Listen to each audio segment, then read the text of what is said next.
Hello tout le monde, j'espère que vous allez tous et toutes très bien. Alors on se retrouve aujourd'hui avec une vidéo anti-haul. J'en avais fait une juste avant ma grosse coupure vidéo.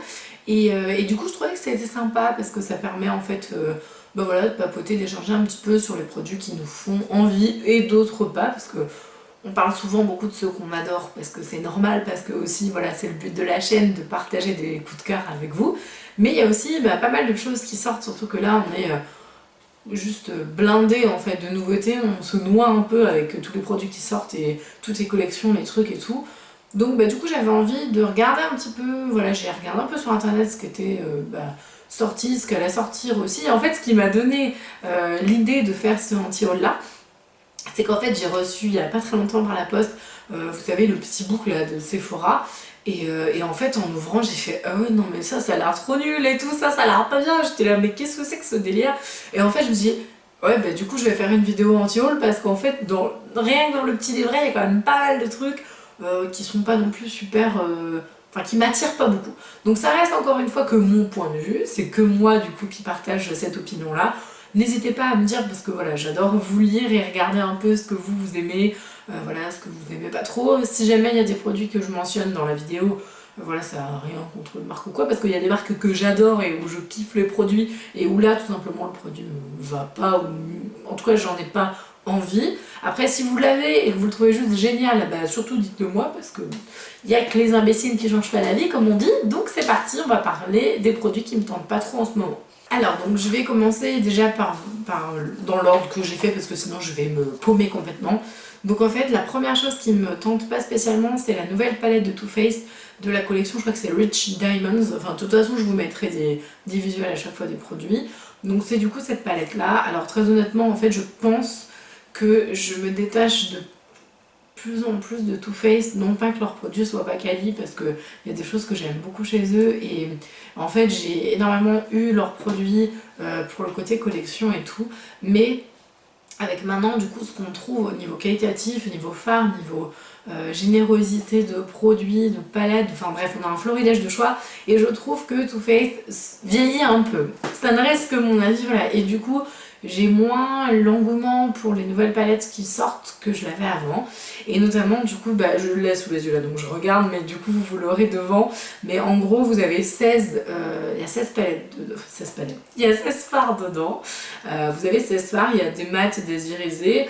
Vous avez du neutre, vous avez de l'intense, un espèce de jaune, un bleu, enfin bref, il y a pas mal de choses, hein. Je pense que la palette elle est sympa, mais c'est du vu et revu. Enfin moi personnellement je trouve que c'est du vu et revu chez Too Faced et dans d'autres marques. C'est-à-dire qu'il n'y a rien de nouveau sous le soleil. Je trouve le packaging why not pas voilà, sympa, ça reste Too Faced aussi, il faut pas l'oublier. Mais voilà, je suis pas non plus je vais pas mettre 50 € dans une palette que je sais au final que j'ai déjà 50 exemplaires. Donc ça me tente pas trop.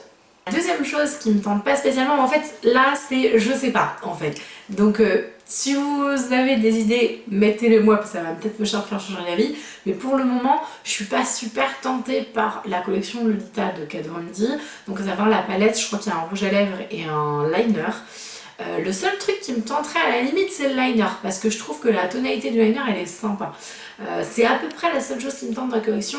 Pourquoi? Tout simplement parce que je pense qu'il y a eu suffisamment ce discours là, mais la Lolita ressemble beaucoup à la Naked Cherry. Sachant que j'ai la Naked Cherry, je l'ai achetée il y a pas longtemps, clairement c'est pas très intéressant. Après bon, avoir des choses qu'on a déjà, comme je vous disais sur Too Faced, c'est pas très intéressant, mais je suis quand même quelqu'un qui adore trouver des dupes, des trucs et tout.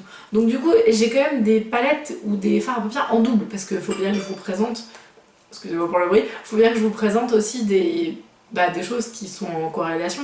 Sauf que là, c'est pas intéressant pour moi d'avoir cette palette là, je crois, parce que du coup j'ai déjà la Naked Cherry et je vous ai, je crois, déjà trouvé un dupe aussi, donc en avoir deux gros tarifs, enfin tarifs plein pot et un dupe, je trouve pas intéressant d'avoir trois fois la même référence. Par contre, je sais que j'aime beaucoup les fards Kat Von D, donc ils sont très qualitatifs, donc dites-moi si elle est juste oufissime et que vous la trouvez mieux que la Naked Cherry, peut-être que je craquerai, je ne sais pas. En tout cas, ce qui est sûr, c'est que le rouge à lèvres, je l'achèterai pas. Mais, voilà, je suis encore en réflexion sur le produit. Ensuite il y a de chez Becca les quatuors du coup pour le teint en fait. Donc il y a deux quatuors, il y en a un qui est doré et un autre qui est argenté avec des tons plus chauds et pareil je regarde du coup les images là, des tons plus chauds et des tons un peu plus pêche, rosé, bronze, enfin voilà à chaque fois vous avez un bronzer, un highlighter et des blushs en fait. Le produit il coûte 48 € l'unité, vous avez 4 blushs. C'est pas si cher que ça fait un peu mal aux fesses quand quand on sort les sous, mais au final 4 blushs 48 €, bah le blush en lui-même vaut pas si cher que ça. C'est pas une question de budget, c'est juste que du coup pareil je pense que j'ai pas spécialement de besoin de blush ou d'highlighter. Alors highlighter on en a toujours un peu besoin, hein, vous me direz, mais blush voilà j'en ai quand même un sacré paquet, je suis bien, j'ai pas envie d'acheter des blushs spécialement, j'en trouve qui sont super et c'est surtout qu'ils me font franchement penser à une collection de chez Kiko qui avait, que j'ai eu il y a très longtemps et que j'ai acheté et du coup j'ai quasiment la même chose quoi, à l'identique. Clairement la même chose, je pense que c'est même les mêmes couleurs, donc bon, c'est pas très intéressant pour moi d'avoir ce produit. Sinon dans les produits de teint, il y a un fond de teint de chez Guerlain je pense, je sais pas pourquoi j'ai l'impression qu'on va en entendre parler non-stop. Le fond de teint il s'appelle l'Essentiel, donc c'est un nouveau fond de teint qui vient de sortir là. C'est en avant-première chez Sephora, je trouve honnêtement le packaging super beau. Bon c'est Guerlain, c'est vraiment du luxe donc c'est des très très beaux produits. Il y a 97% d'ingrédients d'origine naturelle, éclat naturel tenue 16 heures. Je veux bien vérifier la tenue 16 heures sur un fond de teint Guerlain, bon pourquoi pas, mais j'ai par expérience pas vraiment le ressenti que ce soit des produits longue tenue, voilà, waterproof, des choses comme ça. C'est pas, en tout cas c'est pas ce que me véhicule la marque Guerlain. Voilà, pour avoir bossé avec, pas avec Guerlain directement, mais du coup comme je travaille chez Sephora, j'ai pas franchement l'impression qu'au niveau tenue c'était des choses de folie. Il y avait des bonnes choses mais c'est pas non plus... Voilà, on trouve bien mieux dans les marques un peu exclusives ou américaines, enfin bref. Donc du coup, je suis pas spécialement tentée. De plus, à l'époque, parce que là il y a 30 teintes, donc c'est pas mal quand même. Il y a un bel effort, je note quand même l'effort. À l'époque, franchement, moi quand je voulais même me prendre un fond de teint, quand je bossais là-bas, clairement les produits teints, j'y avais pas ma couleur, c'était une horreur. Soit c'était beaucoup trop rose, soit c'était trop orangé, enfin il n'y avait jamais la bonne tonalité. Donc ça déjà ça me casse un peu les pieds. Donc pour cette raison-là, j'irai pas spécialement chercher un fond de teint chez Guerlain. Et en plus, au niveau des rendus, alors certes, c'est très évanescent, c'est très joli, c'est très perlé, c'est très tout ce que vous voulez, c'est très haute couture, machin, bref, des milliards d'expressions pour le qualifier, mais c'est pas du tout ce que je cherche. Moi je veux des choses qui soient super couvrantes, là il y a une couvrance qui est modulable jusqu'à moyenne. Moi ça m'intéresse pas spécialement. La seule chose du coup que j'utilise en parfumerie, en couvrance soir et que je trouve très bien, c'est le Estée Lauder et le Clinique, je crois que c'est le Beyond Perfecting que je trouve génial. Géniaux, pardon, mais du coup voilà, au niveau des grandes marques j'entends. J'ai pas du tout testé le fond de teint Dior qui est sorti, dont tout le monde a fait les choux gras et j'ai envie de l'essayer, voilà. Mais sinon, Guerlain, je suis pas tentée par les produits teints. Sinon il y a un produit, alors c'est plus un package qui ne m'intéresse pas, mais alors par contre, je dis ça, mais c'est juste le produit qui m'intéresse pas, enfin l'ensemble de produits qui m'intéressent pas, mais alors, par contre, il faut absolument que je passe une commande sur ce site parce que je kiffe la marque. Il s'agit de Colourpop, donc vous savez, moi j'ai adoré Colourpop au tout début de ma chaîne, je faisais des hauls de fou avec que du Colourpop et ça me manque énormément parce que Colourpop j'adore leurs produits. Mais Colourpop j'ai commencé avec ce qu'ils appellent les Super Shock Shadow, donc ça c'est un rouge qui s'appelle érotique et du coup c'est un espèce de, enfin c'est un rouge avec des pigments, enfin des paillettes dorées, je vais y arriver. À l'époque j'étais complètement maboule de leurs produits, je dois avoir je sais pas, une trentaine de références comme ça. Ils ont des rouges, ils ont des bleus, ils ont des trucs mais de folie. Le payoff est bon. Après au niveau de l'application c'est un peu particulier, c'est-à-dire que du coup si vous voulez un payoff sympa, vous les appliquez au doigt. Enfin il y a toute une technique de travail en fait de la matière de ces fards à paupières là. Et du coup maintenant enfin voilà, je l'ai dit dans une ancienne vidéo, mais je suis pas très fard à paupières tout seul.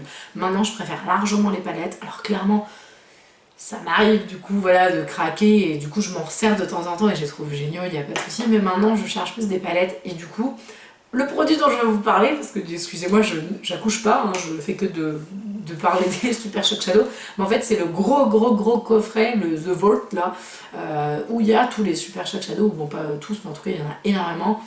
et je crois qu'il vaut 100 $ ou 99 $ je crois. Déjà d'une part, bah non, parce que clairement c'est pas du tout mon style maintenant d'en avoir je sais pas combien comme ça, j'en ai déjà pas mal, à l'unité c'est tellement pas pratique, et ensuite à la limite, alors je sais pas si ça existe, mais on pouvait les rempoter dedans dans une palette, ce serait canon. Si ça existe, dites-moi parce que ça m'intéresse du coup de les ranger tous dans une palette, parce que bah, du coup je m'en sers pas parce que je les ai jamais tous sous les yeux. Et en fait, voilà, donc ce Volt là m'intéresse pas spécialement. Et une autre raison qui est beaucoup plus pragmatique, c'est que je sais que si je l'achète, je vais me payer des frais de douane direct. Donc ça me refroidit un peu. Donc pour toutes ces raisons-là, je l'achèterai pas. En revanche, je vais faire une grosse commande Colourpop, peut-être 2 petites, je sais pas. Parce qu'il faut absolument que j'achète du coup leur palette. Ils ont plein de palettes pressées qui m'intéressent énormément. Alors sinon, au niveau des lèvres, il y a 2 références qui, je trouve, se ressemblent vachement au niveau présentation. En tout cas, je sais pas du coup au niveau fini, voilà, au niveau du produit, je sais pas, mais en tout cas au niveau présentation qui se ressemblent beaucoup. C'est chez Sephora les rouges lacqueurs, du coup, donc ils ressemblent, je trouve, un peu au Fenty Beauty au niveau produit, enfin présentation, ça me fait penser à ça. Donc ils existent en 4 finis, vous avez satiné, mat, brillant et laqué. Donc ça c'est le premier produit.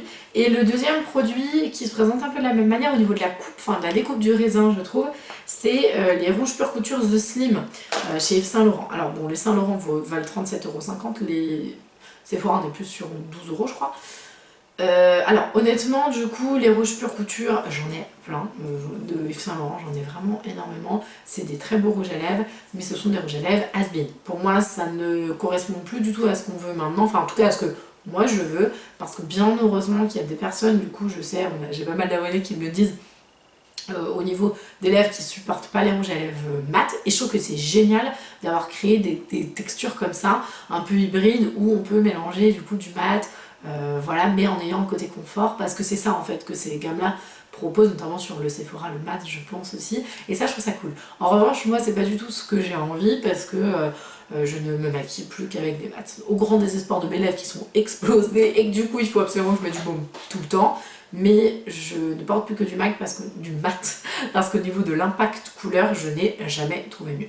Alors, si vous me dites que le Sephora, peut-être que j'en achèterai un juste pour voir, juste un, dans les Sephora pour voir le fini. Parce que dans un moment, il y avait des, je sais plus comment ils s'appelaient, les Sephora qui étaient un peu dans le même style au niveau du packaging et tout. C'était pas mal, ça ressemblait à un liquid lipstick, mais bon, ça tenait pas autant, mais c'était un peu dans la même idée. Donc du coup, si vous les avez essayés et que vous les trouvez archi canon et que pour vous ça ressemble à du mat, parce que Colourpop fait ça, ils ont les Matte X là, et ben les Matte X, ça ressemble clairement à des liquid lipstick, donc du coup là pourquoi pas.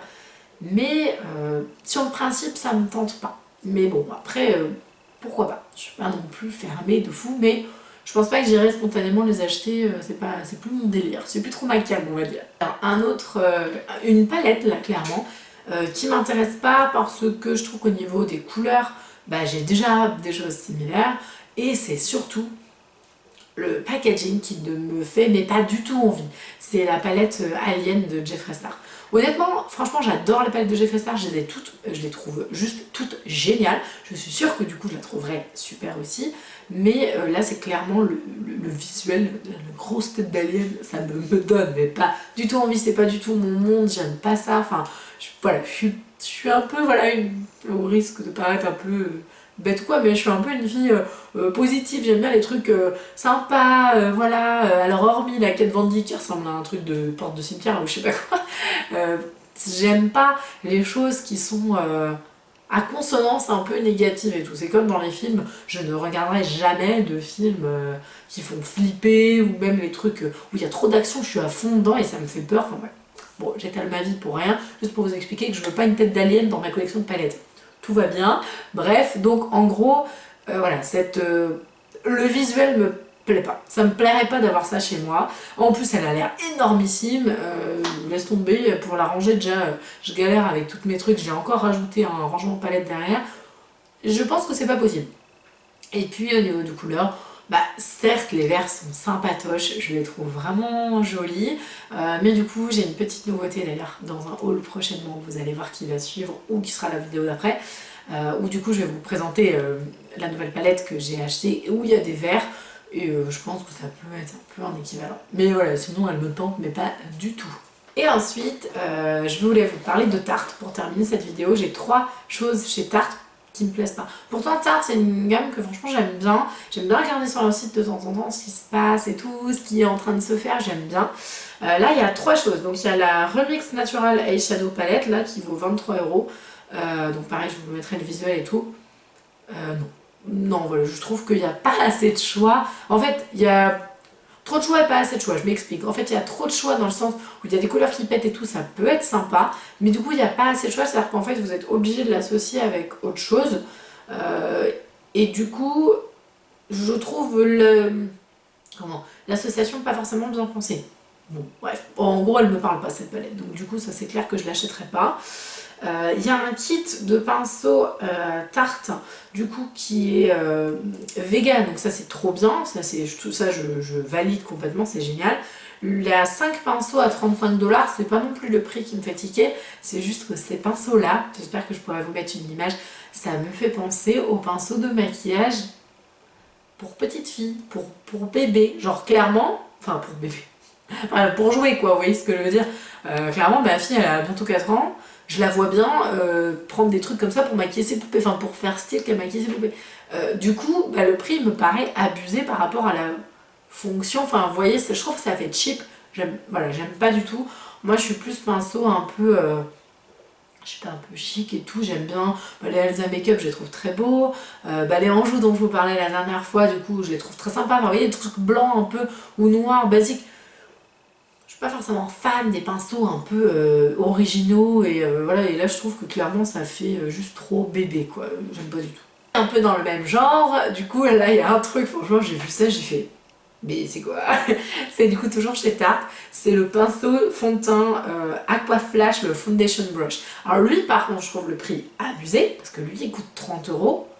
L'autre truc c'est 35, il y a 5 pinceaux, là il y a un pinceau 30 €.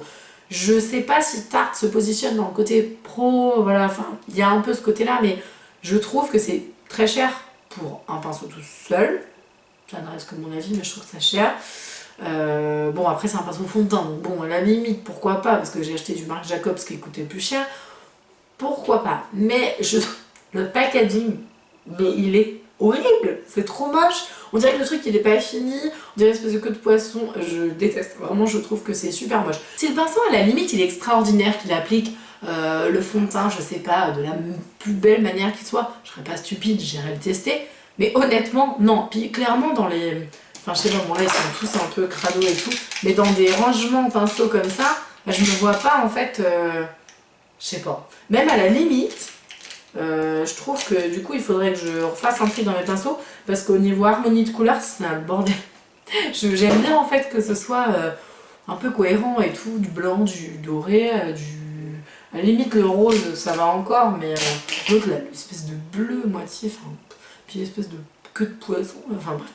Bon bref, donc j'aime pas ce pinceau, donc clairement je l'achèterai pas. Bon, et puis la dernière chose du coup dont je vous parle plus trop en ce moment, mais je vais vous refaire une vidéo là-dessus, c'est les parfums. Et en fait, dans le petit book là, celui-là, là, le petit book Sephora, en regardant les parfums qui sont proposés, j'ai 8 références qui sont des rééditions quoi. Mais calmez-vous les gars, enfin 8 vraiment, c'est énorme, enfin honnêtement, du coup là je reprends le truc, mais vous avez la petite robe noire. Pardon, j'habite pas très loin d'un aéroport, je suis désolée. Donc du coup, vous avez le parfum, la petite robe noire, l'autre parfum velours là.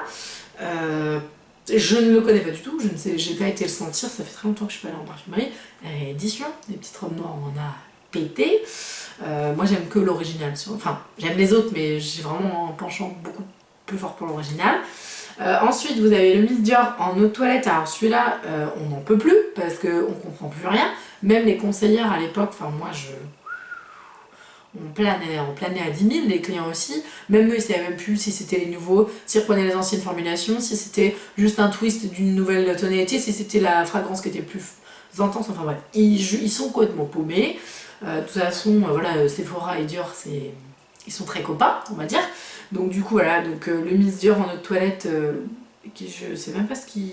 Bref. Alors si, je trouve sympa l'espèce de petit roller là, mais enfin bon, ça me fait 36 € le roller, bon. Bref. Ensuite, du coup, il y a le Live Irrésistible, Rosy Crush, Eau de Parfum, Rose Perfecto, je sais pas quoi. Alors, ça, c'est le rouge à lèvres. Celui-là, là. Celui-ci. Alors, j'adore cette collection. J'adore cette collection. Je vous en parle vachement dans les revues de parfums que j'ai fait. Vraiment, je trouve que c'est une collection qui est magnifique, les Givenchy comme ça. Enfin, stop quoi. Enfin, ça suffit. Bon, en vrai, j'irai sentir, ça se trouve, il est extraordinaire. Mais je me dis, bon, d'accord, encore pas de nouveauté.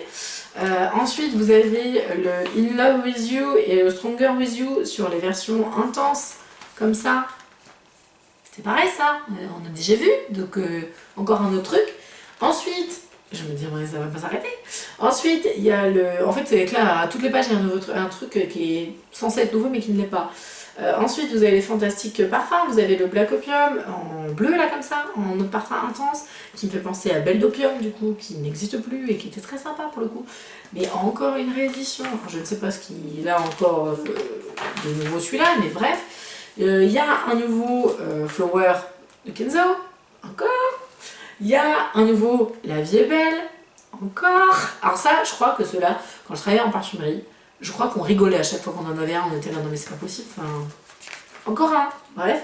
Et je crois qu'il y en a encore un autre, donc non, du coup ça c'est le Kenzo. Et bah, du coup, non, La Vie est Belle. Je crois que je dois avoir le compte.